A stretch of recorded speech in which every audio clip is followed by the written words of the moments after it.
Okay, for this video, I'm following up on the last set of videos that I did. That was a security set of videos due to all the craziness and real live events that have been taking on right now. You have the Capitol Hill riots, you have Black Lives Matter, police brutality movements, all of this defunding the police, all of these things that took place. These events actually affect a lot of other people around. I'm not talking about any of the movements, I'm not talking about any of the politics or any of those things that are involved in that. This is about the technology side of what if your business or you were directly involved or affected by what happened. These pharmacies, these stores that got broken into, things were stolen, computers, the Capitol got into, what could have happened to their physical devices that were left in that building. These are concerns that you have when you design a network, and it's part of security, but it's not really a well talked about subject of security. Most people think, oh, security of computers is your firewall, your virus scan, maybe some hardware. Yeah, but there's a lot more that is involved. Had a couple scenarios I went through on the past set of videos. So I wanted to cover more of your physical hardware, especially stuff like your routers. This stuff. You might not think it's that big of a deal, but it actually is. Nowadays, people can do things to your hardware that would shock you, would surprise you. They talk about, it might have an inside job. People might know already where they were going. They had a walkthrough or a tour. Somebody showed them things. Somebody told them things. That's always a possibility. Especially financial institutions and all of them. They have really high security. Nowadays, what is your information actually worth is really the ultimate question. There may be people out there doing malicious things to get your data because it's got a value that will affect the home people, the very small business people. As you being a small business, let's say you're trading gold and silver. You have your contacts that know you, that you are doing these things. You are trading gold and silver. If you have an employee that was unhappy with you, or even someone who came and traded in something that maybe they weren't a very honest person to start with, that they decided they're going to capitalize on you because they see you're not following proper procedures. There's a lot of things a lot of people have done over the years. What I relate this to is a quick change artist. Don't know if a lot of people out there actually know what a quick change artist is. Go do your homework, research that, find out what that is. What it is when someone comes up to the cash register and they start saying, I want this, I want to buy that, I want to buy this, I want to buy that, I want to buy this. There's certain procedures you do so that you don't get cheated. You don't get ripped off. You don't get stuff stolen. a bakery. Okay, I want a dozen donuts. I want this, this, this, this, and this. They don't hand you each individual donut and you put it into a box. They put it into a box. The box is secure behind the counter. You get up to the register. You pay for your item. Process the transaction. They have the money now in their account because their system says it's good. They give you the merchandise. If you're a company that someone comes up and says, I want a muffin, I want cookies, you give them those items, they give it to their kids, they give it to whoever, their friends, and they walk off with them, now you put yourself at a risk because they left with merchandise, you have not got the funds. They can order a bunch of stuff handed out to people. Okay, yeah. Give you a credit card. What happens if that credit card's denied, turned down? Or I've seen it where they go, no thank you. I'll go somewhere else because you don't have what I want. And they turn around and walk away from your counter. What do you do? Well, if you don't have a physical security, a man there, or a woman there, or a person there to do physical security, that person will probably walk out of your business and they've took all that stuff and you're out of luck. Because where's the individuals with the merchandise? They're all probably out the door. Because they've done this so many times, they've learned their steps, their procedures on how to get away with it. So as a business, you learn your steps, your procedures, so that people can't get away with doing that to you. So that's why you don't give them the merchandise until the payment process is finished. This is kind of the scenarios that go on. If somebody knows the proper steps and they know what you do, IT field, you can go online, you can research a lot of this stuff. For your security wise, for your sound mind, for your knowing you're okay in case of a scenario that is going on out there right now, there are procedures and certain things that you may want to look at doing. If you're a home user, you may think, this don't matter to me, it's not going to affect me, but what if you have an AC repairman come in? You have solar panels put on your roof. You have other things done where someone comes into your home, does work, does whatever they need to. Big scenario that just came up that I didn't realize is some solar panels need your Wi-Fi access to broadcast back to their corporate so that they know what your solar panels are doing. Well, you give someone your info to put into that device to connect to your Wi-Fi.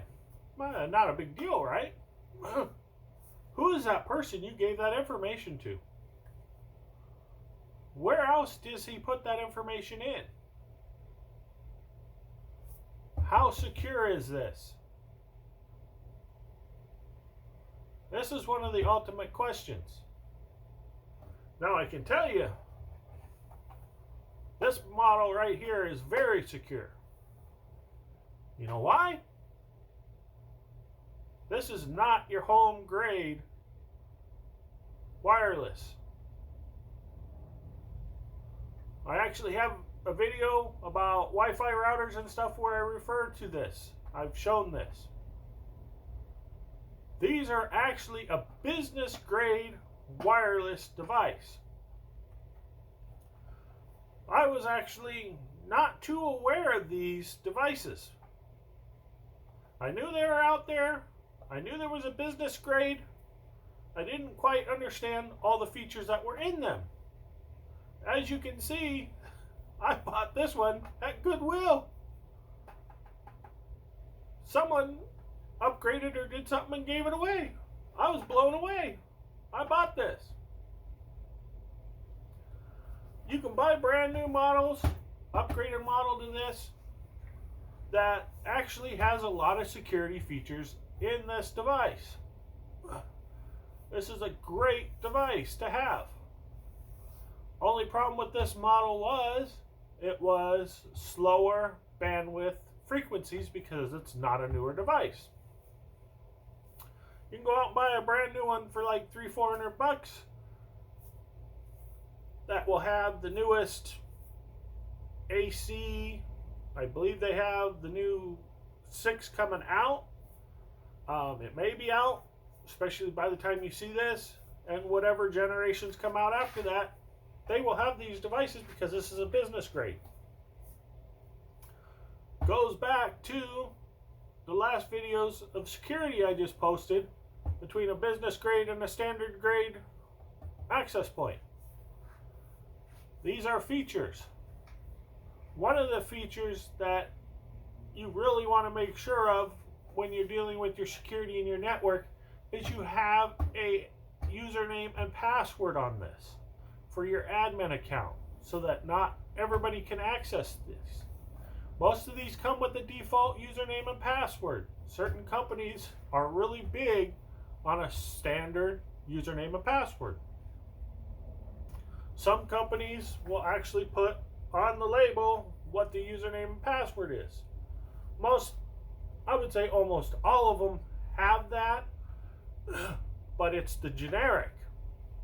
Some companies have unique passwords and usernames, especially if you're talking like a cable modem or an internet provider modem that has these features. Most of them have a unique password and username type of thing that you have to look at the label to find out. Those are all handy. The other really nice thing that you should do if you want to make sure your information, your hardware is secure in case you have a breach or someone breaks in, is there is your information on your unit. That information itself is like a serial number, what version of firmware you have on there, when it was last updated, all of those key things that if you can get a screenshot of, print out, save it, put it in a secure place. One of the factors is what if someone gets in, they know who you are, could be a friend of a friend, could be a friend of a friend of a friend, could be a co-worker, could be an ex-co-worker, knows you have this kind of unit, finds a unit similar to this, reprograms it, changes it, puts in malicious software, puts in whatever he wants, puts in a VPN connection so he can remote into this unit to get into your network. Remember, you're now on a business grade. You don't know what someone might have an intent to do. Especially nowadays. This raises a lot of flags. I see a lot of stuff going on and I question like, what? You know, why would they do that? Why could they have changed out a piece of hardware? Could they have added something? Goes back to knowing what you actually have.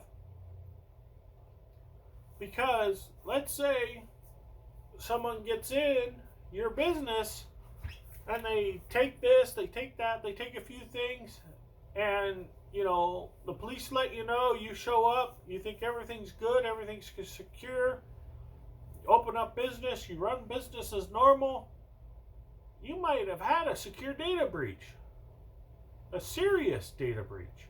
You could have all kinds of issues. They could have put malware in a computer. They could have done a lot of things.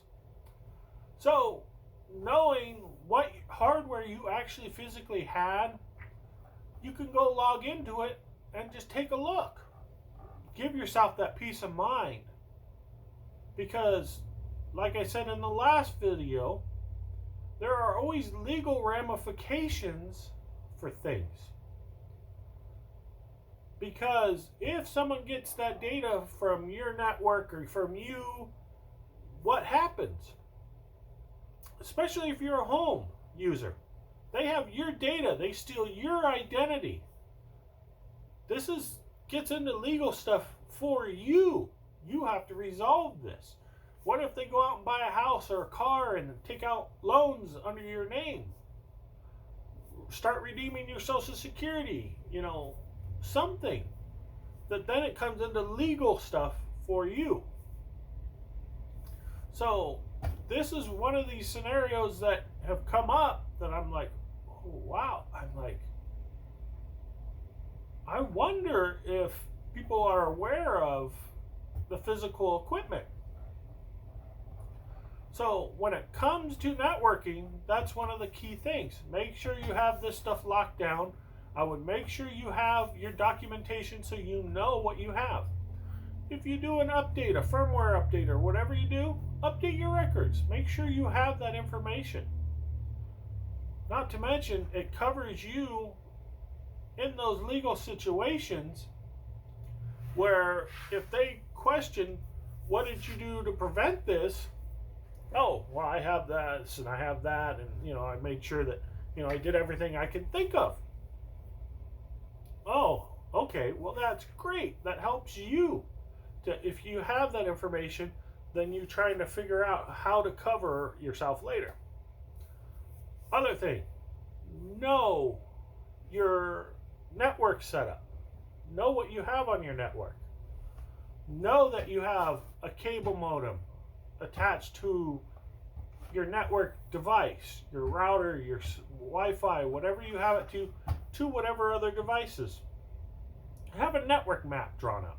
You can do a simple one on Office or Open Office or whatever you need to do so that you know how many physical devices you have. Because one of the things that may happen is someone might just simply come in, and some of the new ones have a USB port. They put a USB stick in there that has malicious software. Or maybe they even add a secondary device off of your port and put it next to your other one, plug it in, and run out the door. They don't actually do anything to yours. They already have another device. But if you're not aware of this because you paid someone to come in, or your friend came in and did this, or however your network's set up, and you go look, yeah, my router's there, yeah, I got communication, I got my email, everything's good. These are the physical kind of securities that I wanted to bring up. Because I've gone and done some side jobs and asked people, well, what do you have? Well, I don't, it just goes from here to there and then out. And I go look, and it goes from there to there to there to there and then out. So they don't even know their network architecture. So it's kind of important to know that. When you get into big businesses and you get into businesses, you do the network architecture. You know it comes from your internet, goes through your firewall, goes into a switch. Maybe from that point it goes to your email server, goes to your DNS server, goes to your whatever other servers you have in there, your payroll, not your payroll, but your POS, and then from that switch it goes possibly through another firewall into more switches, or you got to know how it's lined up so that not only is it a security issue, but it's a troubleshooting issue. So this isn't just about security. This is about, okay, if I change my computer out and it's not communicating, why is it not communicating? So it's not just security. But this is the focus point that I've had right now as I've seen these things, and I really question, like, wow, what? Maybe there's more going on in the background people aren't aware of. Maybe it's time for me to put this video out there to make sure that all my friends and people that know me People who watch me and subscribe to me will know these things.